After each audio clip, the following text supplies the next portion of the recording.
So I'm just in the process of putting together the footage for a flight I did the other night.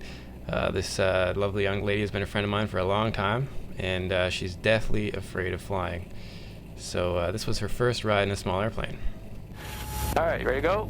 Yeah. Let's go flying. Okay, here comes power. Airspeed's live, engine's green, RPM is good. I carefully chose a beautiful, calm night. It was just dusk. I thought it'd be beautiful, calm, no problem. And ultimately it did work out that way for the most part. I thought I was going to end up with footage of her ecstatically relieved of her fear of flight being conquered on this amazing, perfect, routine flight. Long story short, it worked out for the most part fine. It was totally calm and beautiful for the whole flight. I was really conscious of keeping the airplane really stable and making every movement I did was very gentle. But at the end of the flight, we did definitely have what I'm pretty sure was an encounter with wake turbulence. So I should have done a steeper approach, I think is really what it came down to, because I was behind a Dash 8. We did have separation from the tower, so I thought it was cool, and honestly it wasn't on the top of my mind. But at the end of the day, this is a good lesson to recognize. The bottom line is I was distracted worrying about how she was doing, and I wasn't on top of my game. So I'm going to run the footage from the entire circuit, essentially. It's controlled airspace. I didn't get to do a clean circuit like I normally would. And I'm following a Dash 8, and then I'm also landing directly after a Dash 8 takes off. So the Dash 8 that I'm following is currently on the right downwind, and I think the tower is about to tell me that. So what I'm going to do is put up a counter after that Dash 8 lands, I guess, and then I'm going to just keep track of how long the wake turbulence might be in the air. I'm going to do the same thing for the one that takes off, because my theory is that it's prop blast combined with a bit of wake turbulence that I hit really short final just before touchdown after a super smooth and stable approach and a completely super smooth flight. Check, you're going back to reduce power so I can descend a little bit. Sierra Sierra, go direct the west side of Humber Bay, please. Sierra, I've got the traffic, but I'm heading to the west side. Roger. Porter 638, there's 172 traffic in the opposite downwind. They're going to go direct the west side of Humber Bay to follow you. Wind is 090 at 6, clear land runway 08. Accurate red 08, now traffic 638. So you're going to be hearing me changing the engine and stuff right now just because we're changing altitude? Okay. So this is the point where my circuit starts to get squirrely due to the instructions to fly way down to that bay. That's what he's talking about. I need to fly to the west end of that bay. I'm currently heading west. And I probably should have started to think about the fact that he's going to be squeezing me in between Dash 8s. And, you know, it's safe, but there is a good chance I might feel something. And I was not thinking about wake turbulence really at this point. I was just trying my best to make all these turns gentle. But she's starting to get apprehensive, and it just gets worse from here. 3020 forward 32. Look at it. Okay, so I'm just going to add some power because I'm leveling off here. Okay. So I'm doing my best to talk through everything I'm doing. I'm trying so hard to keep it smooth and calm. But, you know, the tower's throwing instructions at me to fly a zigzaggedy circuit. I'm not going to get to do a very good base. I do get onto a really nice stable approach, but then we have a crazy wing drop that I have to aggressively recover from. So he's going to probably tell me to turn left any second, hopefully.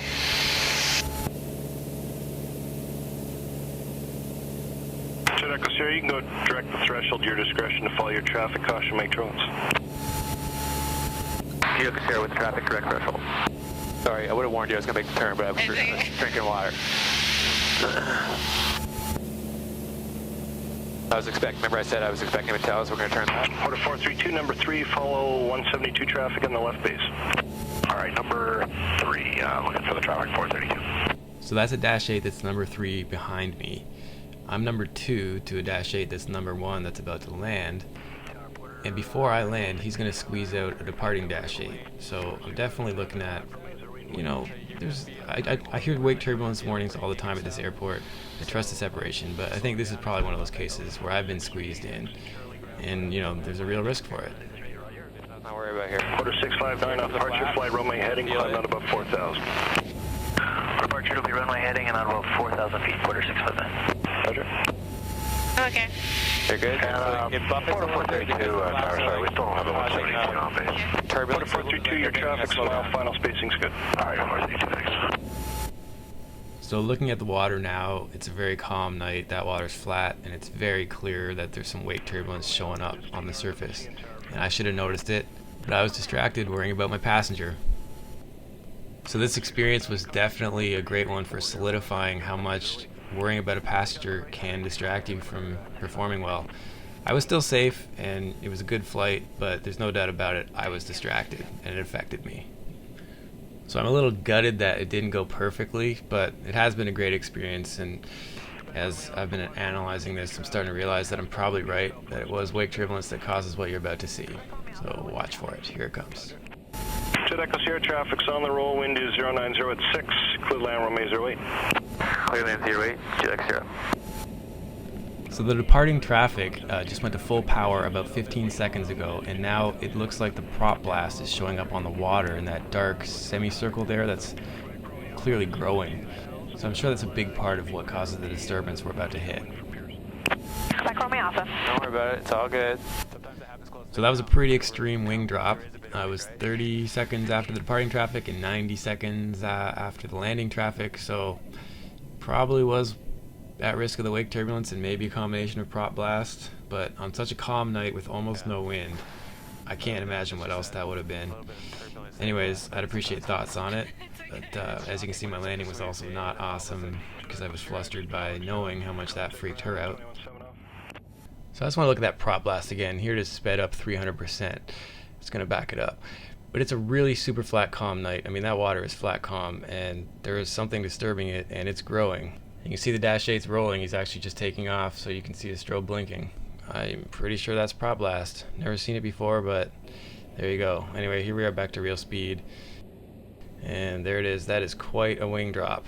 And I'm still dealing with some pretty unstable air for the rest of the transition and into the less than awesome landing.